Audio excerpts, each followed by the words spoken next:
Okay.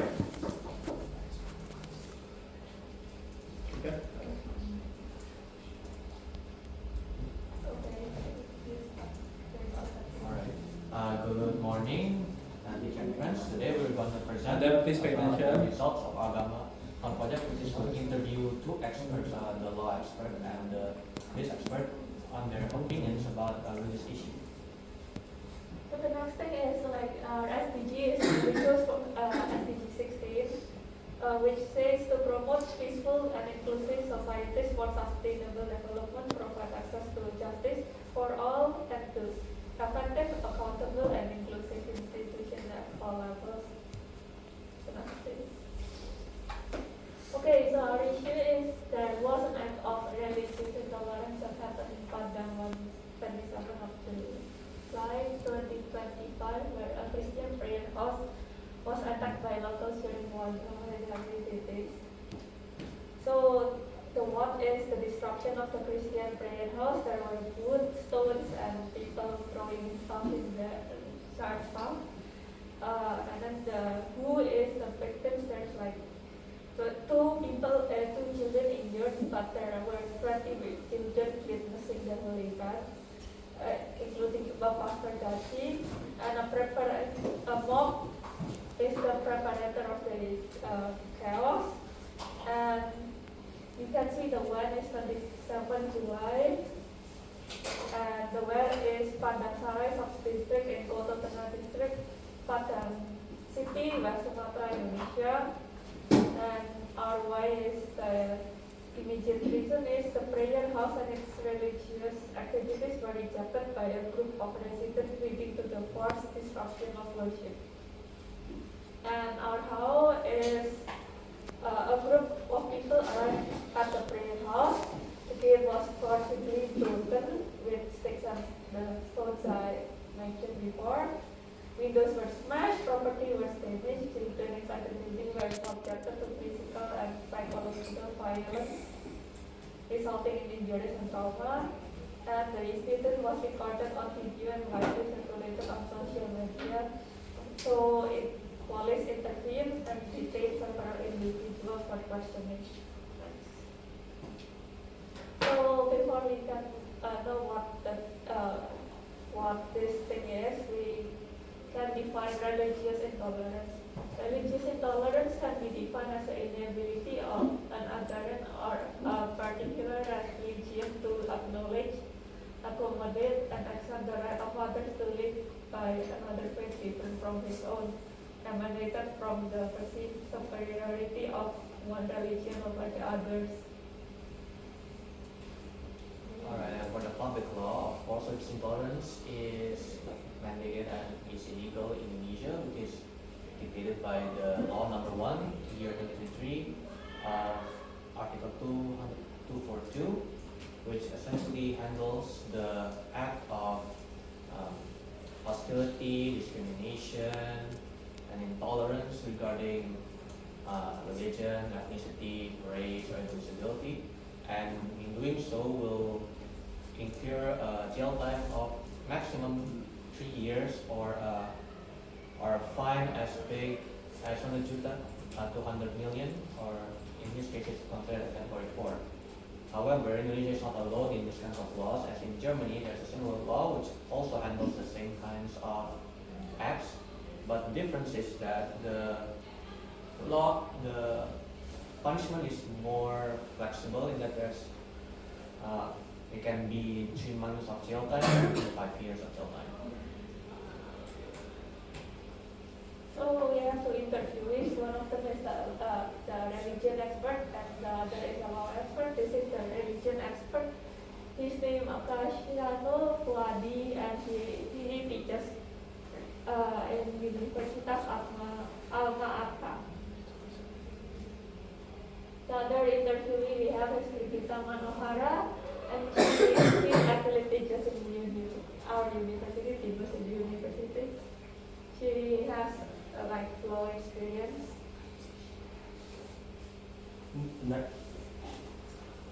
Okay, so this is the answer that we given to the interviewee. This one is from the religious expert that is arguing that the religion doesn't teach specifically on violence, but especially Islam. So he's agreed that this case have some violated some of the religion values according to the Al-Quran. Sorry, I kind of butchered the Holy Scripture name. However, he also like arguing that the religious building must follow the state regulation and protocol, which include like the building permits, and the discussion that, and it is most advisable that they should like discuss instead of resorting to violence. Now, he kept the neutral stance since he doesn't really know what is going on the side of the incident, and do not know what happened personally. Now, he considered that the law are sufficient for this purpose, but also emphasized that that it need to have some sort of prevention measure in both education and community outreach that are also needed to prevent intolerance that from happening as the law can do. Now, he also agrees that religious teaching can help solve intolerance problem. He illustrated that the religion doesn't really teach violence, and and the education must be proper on the religious stages, that so it can help people from creating more intolerances. From the expert? Yang tadi. From this is a religious expert. From general expert? Ah, yes. Okay. Okay. For the interview from the law expert, now she believes that the law is also sufficient in minimizing intolerance. Now, he has some doubt that it does need some state protection as there are a very diverse amount of religion in the region, up to like 6, but in theory it could be like 50 or more minorities, which could lead to have some sort of a high tension without having a state intervention. Now, she argued that the law is fine and it doesn't need any more revision or addition, though this might be partially true because the government can change the law for unknown reason for some time. Now, she also argued that the religious issue is more on the individual's side rather than a state problem and in the religious doctrine. Now, the lack of understanding of the scripture is one of the examples that she brought up, and according to her, people who are a bit who are illiterate in religion often have holier than thou attitude, which could lead to intolerance. And for the proposed solution that we have agreed is that like since the both of our interview agrees that the law is sufficient, we agreed that like it's not the issue of religion intolerance is not from the law itself, but rather from like the people who act on doing these intolerance. So like our solution is that we should do a more like top-down approach, which is the government or basically since the law right now is already sufficient, but the government lacks enforcement of it. So basically we are proposing that the government should give the law more teeth, which means a more consistent enforcement so that people know that the law has consequences and not just a suggestion. Alright, and for our reflection, for the things that we've learned through this project, first of all, since this topic is about religious intolerance, it has taught us like the importance of gotong royong, to be able to work together, to be able to like not let differences between us affect our views on them. And the second thing that we've learned is that like it takes courage to talk to like a stranger and ask whether they want to be interviewed. Like it may take a while, like for example, like with the law expert, it took me like a few days to agree on a day to do the interview with her, but like it takes like not just courage but also like persistence to be acquainted with someone new, which is also like something that we need to know when we want to be tolerable with other people. And the last thing that we learned is that like initially during our interview question, when we were giving the law that we want to discuss with the law expert, she mentioned that like the law that we are using for our interview was quite outdated. So then like we had to do a quick research on newer law to basically make the interview up to date. This basically taught us that like it's important that we do a thorough research before we start anything, so that like we are better prepared and are well informed when we are doing any action.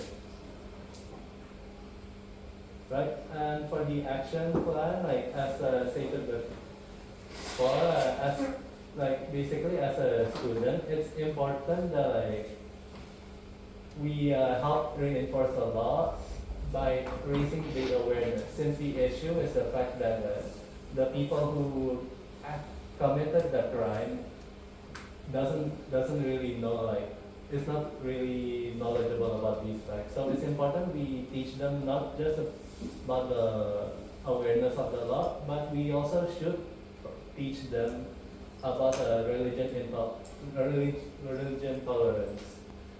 And also like it is quite important that we make our government care to enforce these laws. And we as like citizens of Indonesia should advocate for a better enforcement. Right? And that's everything. Thank you everyone. And any question? Prepare the poster.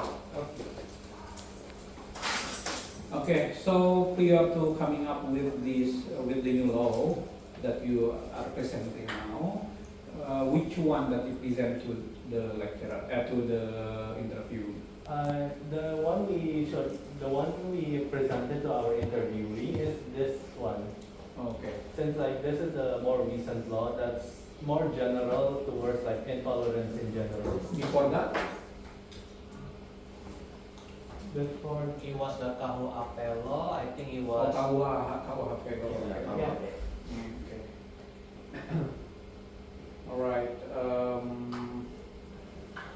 Okay. Go down, please.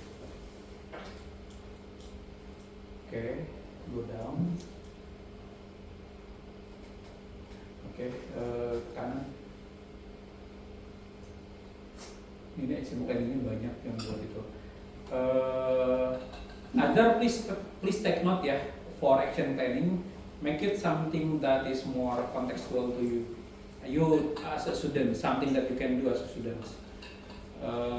If you want to extend into general public or general citizens, you need to provide some bridging as well. Why you want to point out the lens of the public in general, why not as a student? Okay. Other ya, please take note ya. Though given my general opinion can be very volatile because some action can lead to demonstration. Yeah, that could be as well. Untuk yang presentation, make it more apa namanya, make it more inclined into student ability to you. Gitu. Bawah.